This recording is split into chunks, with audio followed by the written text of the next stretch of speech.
Hi friends, welcome to Jo's kitchen. நீங்கள் இன்னும் நம்ம ஜோஸ் கிச்சன் சேனலை சப்ஸ்கிரைப் பண்ணலையா? சட்டுன்னு சப்ஸ்கிரைப் பண்ணிவிட்டு லைக் பட்டனை தட்டி விட்டுட்டு வாங்க, வீடியோக்குள்ளார போகலாம். நம்ம மறந்து போன சில கீரைகளோட மருத்துவ குணங்கள் என்னென்ன அப்படின்னு தான் இந்த வீடியோவில் பார்க்க போகிறோம். ஸோ வீடியோவை ஸ்கிப் பண்ணாமல் பாருங்கள் ஃப்ரெண்ட்ஸ். நம்ம தினைக்குமே சாப்பிட்ற சாப்பாட்டோட ஏதாவது ஒரு கீரையை சேர்த்துக்கிட்டோன்னா நம்ம தினந்தோறும் ஆரோக்கியத்தை பேணி காக்கிறதுல ஆர்வமாக இருக்கிறோம் அப்படின்னு அர்த்தம். அந்த வகையில் நம்ம ஹெல்த்துக்கு ரொம்ப யூஸ்ஃபுல்லாக இருக்கக்கூடிய எண்ணற்ற கீரைகளோட சில பேர்கள் நம்மளோட நினைவில் இருக்கும், பல நினைவில் இருக்காது. அப்படி நம்ம மறந்து போன மகத்தான சில கீரைகளோட ஆரோக்கிய நன்மைகள் என்னன்னு சட்டுன்னு பார்த்துட்டு வந்துடலாம் வாங்க. ஃபர்ஸ்ட் ஒன், மூக்கிரட்டை கீரை. சாரணக்கொடி, சாரணத்தி இந்த மாதிரியான பெயர்களில் இந்த மூக்குரட்டை கீரையை அழைக்கிறாங்க. இது புற்கள் அதிகமாக இருக்கும்ல, அந்த இடத்துல வளர்ந்துள்ள இடங்களில் தான் கொடி போல படர்ந்து இருக்கும். இதை சமைச்சு சாப்பிட்றதுனால ஈறுகள், பற்கள்லாம் வலுப்பெறும். அது மட்டும் இல்லாமல் பித்த நீர் சுரப்பையும் இது ஊக்குவிக்குது. இந்த கீரையையும் அதன் வேர்களையும் நல்லா காய வச்சு பொடி செஞ்சு தண்ணியில் வேக வச்சு குடிக்கலாம். இது ரத்தத்தை சுத்தம் செய்து தொடர்ச்சியாக இந்த கீரையை சாப்பிட்றதுனால மூலம் சம்பந்தப்பட்ட பிரச்சனைகள் கூட குணமாகும். செகண்ட் ஒன், பொடுதலைக்கீரை. அதிக துவர்ப்பு தன்மை இருக்கக்கூடிய இந்த பொடுதலைக்கீரை சிறிய செடி போலவும் கொடி போல படர்ந்து இருக்கும். இதை பொறுதலை, பூர்ச்சாதம் அப்படின்னு சொல்லுவாங்க. இது வெப்பத்தன்மை கொண்டது. இதோட இலைகளை அரைச்சி தலைவலி உள்ள இடத்துல பற்று போட்டோன்னா ஒற்றை தலைவலிலாம் குணமாகும். இந்த பொடுதலைக்கீரையை காய வச்சு அரைச்சி தலைக்கு தேய்ச்சி குளிச்சுட்டு வந்தோன்னா தலையில் இருக்கக்கூடிய பொடுகு தொல்லையெல்லாம் சரியாகும். பொடுதலைக்கீரையை பொடி போல் அரைச்சி குடிச்சிட்டு வந்தோன்னா வயிற்று கோளாறுகள் சரியாகும். கர்ப்பப்பை பிரச்சனை, சீதபேதிக்கும் ஒரு பெஸ்ட்டு மருந்துனா இந்த பொடுதலைக்கீரையை சொல்லலாம். Third one, குமுட்டிக்கீரை.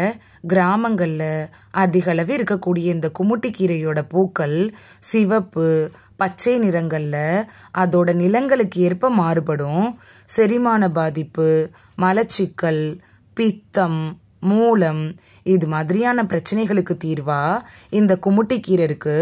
முழு ஜீரண மண்டலத்தையும் காக்கக்கூடியது அப்படின்னா இந்த குமுட்டிக்கீரையை சொல்லலாம். காய்ச்சல், நோய் தொற்றுகளுக்கு எதிராக செயல்படக்கூடிய தன்மை கூட இந்த குமுட்டிக்கீரைக்கு இருக்கு. நம்ம உடம்புல இருக்கக்கூடிய கெட்ட நீரையும் வெளியேற்றுது. ஆனால் இதை பக்குவமாக சமைக்க வேண்டியது அவசியமான ஒன்றாக இருக்கு. Fourth one, துத்திக்கீரை. வேலிகளில் இருக்கக்கூடிய இந்த துத்தி இலைக்கீரை மஞ்சள் பூவோட சின்ன சின்ன விதைகளை கொண்டு இருக்கும். இலையை தண்ணி விட்டு அரைச்சி அதில் வாய் கொப்பளிச்சோன்னா பற்கள், ஈறுகள்லாம் வலிமை பெறும். இந்த துத்தி இலையை தண்ணியில் போட்டு கொதிக்க வச்சு நம்ம உடம்புக்கு ஒத்தடம் கொடுத்தோன்னா உடல் வலியெல்லாம் சரியாகும். அது மட்டும் இல்லாமல் இது வயிற்று புழுக்களை நீக்கவும் நீரழிவு நோயை கட்டுப்படுத்தவும் ரொம்ப யூஸ்ஃபுல்லாக இருக்கும். மூளையில் ஏற்படும்ல அந்த புற்றுநோய் செல்களை அழிக்கக்கூடிய சக்தி கூட இந்த துத்திக்கீரைக்கு இருக்குது. மனப்பதற்றம், ஒவ்வாமை, ஆஸ்துமா, சிறுநீரடைப்பு இது மாதிரியான நோய்களுக்கும் இந்த துத்திக்கீரை ஒரு தீர்வாக இருக்குது. நம்ம குளிக்கிற தண்ணியில் இந்த துத்தி இலைகளை போட்டு குளிக்கலாம். இது கடைகளில் துத்தி பொடியாக கூட நமக்கு கிடைக்குது. ஃபிஃப்த் ஒன், தவசிக்கீரை. சற்று அரிதாக கிடைக்கக்கூடிய தவசிக்கீரையில் நார்ச்சத்து, புரதச்சத்து, மாவுச்சத்து, நீர்ச்சத்து இது மாதிரியான சத்துக்களும் பொட்டாசியம், சுண்ணாம்பு, இரும்பு, மாங்கனீசு, பாஸ்பரஸ் இது மாதிரியான கனிமச்சத்துக்களும் அதிக அளவில் இருக்குது. இது உடல் வளர்ச்சியையும் எலும்பு வளர்ச்சியையும் கூட ஊக்குவிக்குது. எலும்பு பலவீனமாக இருக்கக்கூடிய முதியவர்களுக்கு இந்த தவசிக்கீரை ஒரு பெஸ்ட் மெடிசின் அப்படின்னு கூட சொல்லலாம். தவசிக்கீரை ஹீமோக்ளோபினை அதிகரித்து நரம்பு தளர்ச்சி, இரத்த சோகையை நீக்க உதவுது.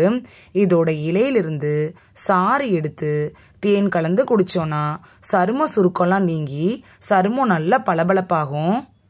இந்த வீடியோவில் நம்ம மறந்து போன சில கீரைகளில் இருக்கக்கூடிய மருத்துவ குணங்கள் என்னென்ன அப்படின்னு தான் பார்த்தோம். இந்த வீடியோ உங்களுக்கு ரொம்ப யூஸ்ஃபுல்லாக இருந்திருக்கும் அப்படின்னு நம்புகிறேன். இந்த வீடியோ உங்களுக்கு பிடிச்சிருந்துச்சுன்னா லைக் பட்டனை தட்டி விடுங்க. சப்ஸ்கிரைப் பண்ணுற ஃப்ரெண்ட்ஸும் மறக்காமல் லைக் பட்டனை தட்டி விடுங்க. இந்த வீடியோ உங்கள் ஃப்ரெண்ட்ஸுக்கு பயன்படணும் அப்படின்னு நினச்சிங்கன்னா ஷேர் பண்ணி விடுங்க. நிறைய பேர் சப்ஸ்கிரைப் பண்ணாமல் பார்க்குறீங்க ஃப்ரெண்ட்ஸ். நீங்களும் சப்ஸ்கிரைப் பண்ணிவிட்டு பார்த்தா நமக்கு பவர் கிடைக்கும். நீங்கள் சப்ஸ்கிரைப் பண்ணிவிட்டு பார்க்குறது இது மாதிரியான வீடியோக்கள் தொடர்ந்து போடுறதுக்கு எங்களை மோட்டிவேட் செய்கிற விதமாக அமையும் ஃப்ரெண்ட்ஸ். சப்ஸ்கிரைப் பண்ணுறதோட மட்டும் இல்லாமல் பக்கத்தில் இருக்க பெல் ஐக்கானை கிளிக் பண்ணி ஆளுங்கிற ஆப்ஷனை கிளிக் பண்ணி வச்சிட்டிங்கன்னா நாங்கள் வீடியோ போட்ட உடனே நோட்டிஃபிகேஷன் உங்கள் செல்ஃபோனை வந்தடையும். நாளைக்கு வேறொரு ஆரோக்கியமான பதிவில் சந்திக்கலாம். Thank you, by.